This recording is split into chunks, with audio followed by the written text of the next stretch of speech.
Om Shanti. Good morning. बाबा की 16 मार्च 2023 की वाणी से बाबा ने इस मुरली में योग में रहकर अपने विकर्मों को कैसे दग्ध करें और अपनी उन्नति के लिए कुछ बातें बाबा ने बताई है, हम देखेंगे। बाबा ने कहा है कि शरीर निर्वाह करते हुए कम से कम 5-10 मिनट भी बुद्धि को शिव बाबा में लगाने की कोशिश करो। इस शरीर को भुलाते जाओ और क्या समझो कि मैं अशरीरी आत्मा हूँ और पार्ट बजाने के लिए इस शरीर में आई हूँ और अब फिर अशरीरी बनकर घर वापस जाना है। भारतवासी बच्चे यह भूले हुए हैं कि शिव भगवान कब आए थे और उनकी जयंती कब मनाते हैं। कहते हैं कि आए थे ज़रूर, परंतु कब आए थे यह कोई को पता नहीं है। कोई कहेंगे लाखों वर्ष हो गए हैं, कोई क्या कहेंगे।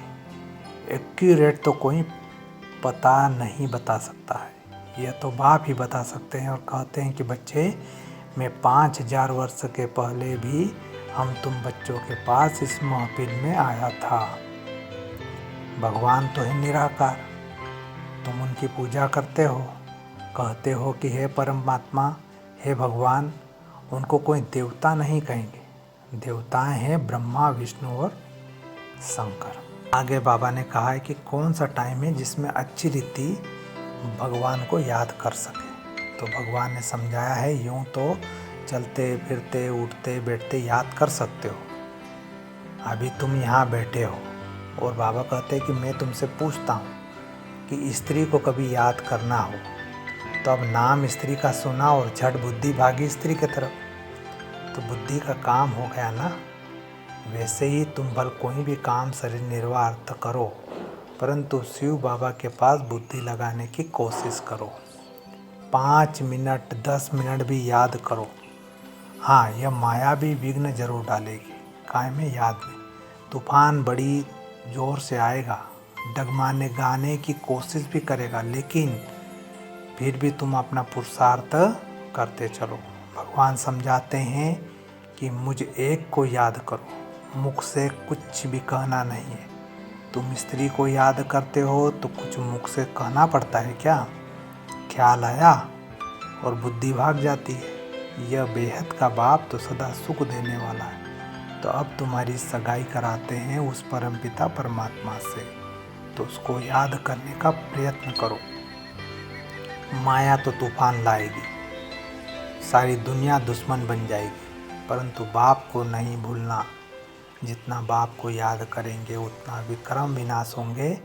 ऐसे तो बहुत मनुष्य होते हैं जो सारा दिन भगवान का नाम भी नहीं लेते हैं। बहुत खराब संग होता है, इसलिए गाया जाता है कि संग तारे कुसंग बोरे। सत परम पिता परमात्मा का संग ही पति से पावन बनाएगा। लास्ट में बाबा कहते हैं कि मेरी याद से ही तुम्हारे विक्रम विनाश होंगे। अच्छा संग होगा तो मुरली भी सुनेंगे, बुद्धि योगे बाप के साथ लगा रहेगा, तो ऐसा संग तारेगा अर्थात पावन बनाएगा। पावन बनने बगैर उनके पास कोई जा नहीं सकते हैं। बाबा के पास बाप खुद ही सिखलाते हैं कि मेरे साथ कैसे योग लगाओ। पढ़ाने के लिए भी मैं खुद आकर सम्मुख तुमको पढ़ाता हूँ। ये थे बाबा के महावाक्य। अच्छा, ओम शांति।